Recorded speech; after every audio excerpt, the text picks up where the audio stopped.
לאפשר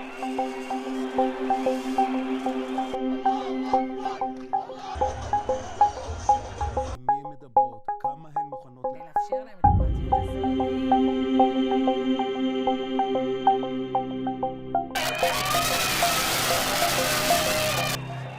25 जनवरी 2025 को हमास ने इजराइल की 4 महिला सैनिकों को रिहा किया था। इनके नाम डैनियाला गिल्बोआ, लिरी एल्बेग, नामा लेवी और करीना एरेव हैं। ये चारों ही पूरे 477 दिनों के बाद हमास की कैद से रिहा हुई हैं। इनके बदले में इजराइल ने करीब 100 फिलिस्तीनी कैदियों को रिहा किया है। अपनी रिहाई के दौरान ये चारों ही महिला सैनिक गाजा के भीतर हमास के मंच पर पूरे आत्मविश्वास के साथ मुस्कुरा रही थी।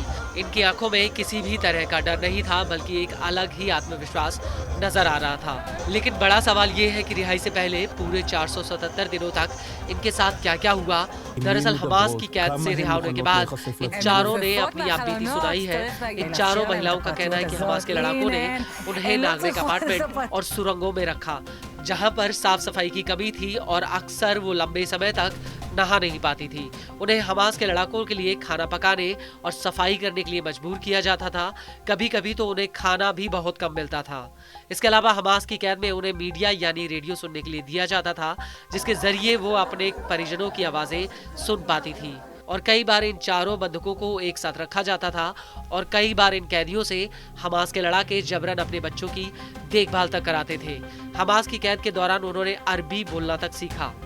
इसको लेकर इजराइल के पब्लिक ब्रॉडकास्टिंग कॉर्पोरेशन का कहना है कि इन चारों बंधकों को इजरायली बंधक आगम बर्गर के साथ रखा गया था। बता दें कि आगम को तीसरे चरण की रिहाई में रिहा किया जाना है और हाल ही में इन चारों को आगम से अलग किया गया था। हालांकि कैद के शुरुआती दिनों में एक व्यक्ति या महिला इन महिलाओं के साथ में रहता था, जो इनके खाने पीने और नहाने धोने का ध्यान रखता था। ये व्यक्ति या महिला हमास के लड़ाकों और इनके बीच में मध्यस्थ की भूमिका निभाता था। इन चारों बंधकों को फिलिस्तीनी महिला बनाकर गाजा के अलग अलग इलाकों में रखा गया था। इजरायली पब्लिक ब्रॉडकास्टर का कहना है कि कैद के दौरान कतर के न्यूज चैनल अल जजीरा ने इन बंधकों से मुलाकात की थी। वहीं हमास के लड़ाकों ने बंधकों को बताया था कि गाजा में किस तरह से IDF लड़ रही है और इसी वजह से इन कैदियों को उस हमले के बारे में पता था, जिसमें IDF के लड़ाकों ने एक बूबी ट्रैप बिछाकर IDF के 21 जवानों को ठिकाने लगा दिया था। इसके अलावा इन चारों कैदियों में लिरी अल्बेग बाकी तीनों का ध्यान रखती थी।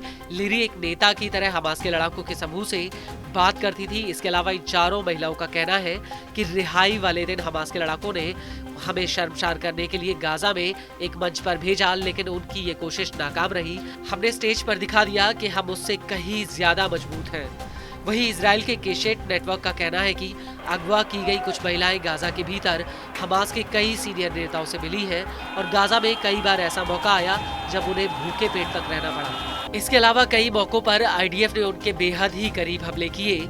उस वक्त इन्हें ऐसा लगा कि कहीं ये IDF के हमलों की चपेट में न आ जाएं।